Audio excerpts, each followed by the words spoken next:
Hey everyone, welcome back to another bonus episode of Sista Brunch here from the Essence Film Festival.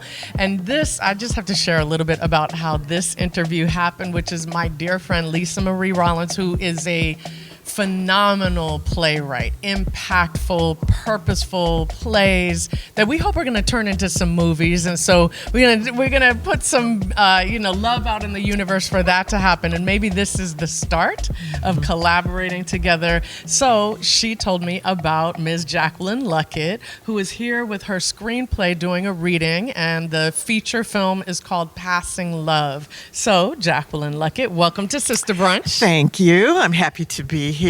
And tell us about how you were a novelist? So I'm sort of a Jackie of all trades. Perfect. So I have two novels.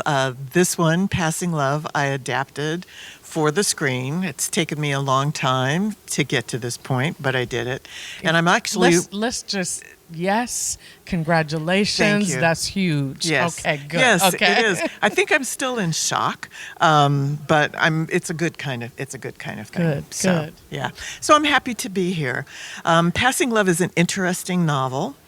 There's a little bit of my life, a little bit of my mother and father's experiences and life in it as well.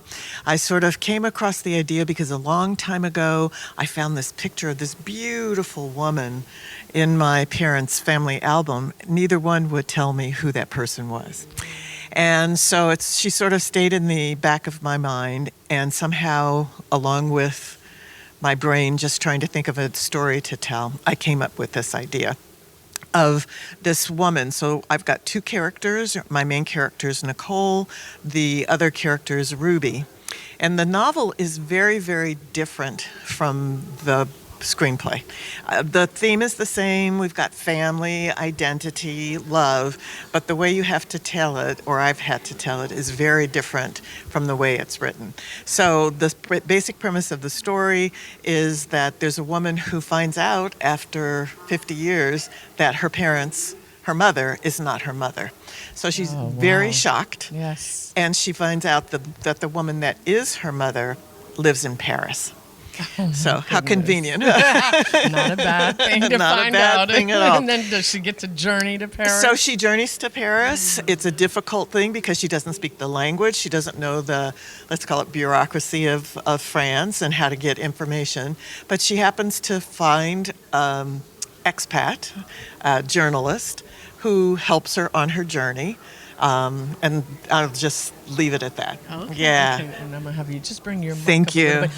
So, okay. I'm aware of Nella Larson's passing. Right. And you may be able to tell that I know a little bit about this kind of search for identity. Yeah. And so I'm just wondering, is that part of this story? It's yes and no, Okay. because Nicole, our main character, looks more like me than she does like you.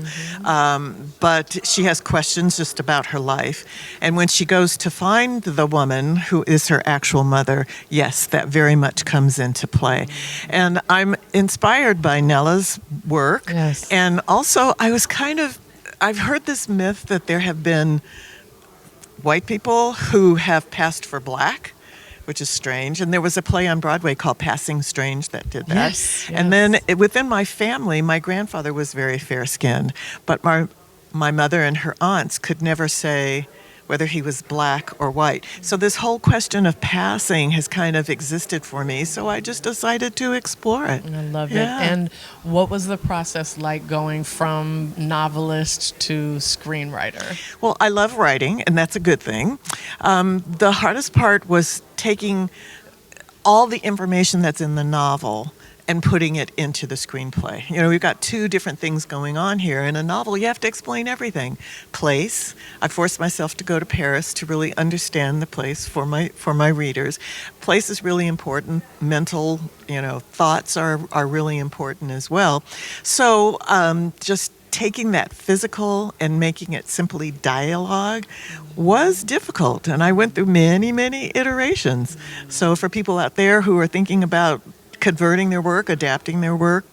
Just persistence pays off. Did you work with a coach, or was there anybody who kind of worked with you to think about how you turn it into a screenplay? Well, originally I went back to school in 2013 to learn how to write screenplays, but I didn't get a lot out of that program. I know. Not all of them are good, even if they have a big name. This is true. This is true. And it's a sad thing as well, because the expectation for me was that they were going to teach me how to do it. Right. My sister works in TV, and she helped me quite a bit understand the whole process of converting and adapting.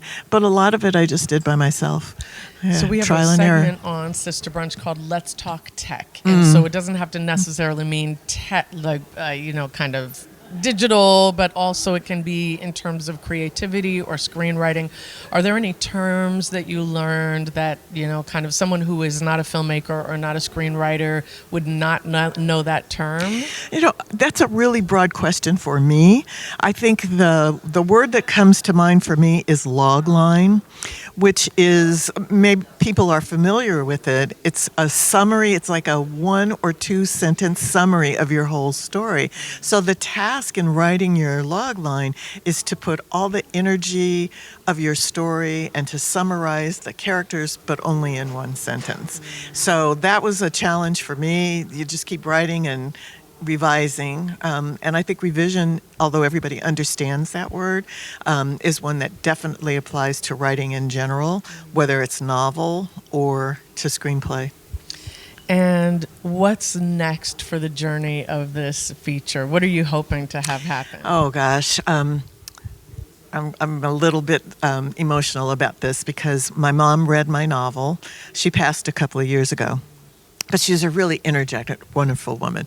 And she used to say to me, when are they going to make this into a movie? I have to go and find my outfit to wear. But I think she was saying something else. I think because she died at the age of 99. And I think she was sort of saying, let's hurry up and get this done before I won't be able to see it. So my hope, my desire, my wish, my fingers crossed, are that Passing Love comes to the screen and that I can share this story with everybody. I love it. Y'all heard it here on Sista Brunch first. We know in a couple years someone will watch this episode and will say, watch from the beginning when you were first reading your screenplay here at Essence. Jacqueline Luckett, thank you so much. Thank you, Lisa so Marie Rollins. Yes, we both love you. we can do. say that. Thank you for connecting us. We also have this swag bag to give you Thank to take you. home. Thank you. There are Black-owned businesses here inside of the swag bag, and we are just so proud to have you on Sista Brunch. Thank you. Carry this around proudly. I as definitely well. will. Thank Definitely. You, Thank you. Hi, everybody. I'm Jacqueline Luckett here at the Essence Film Festival. Just chatting and learning more about Sista Brunch, and that's who you're watching right now.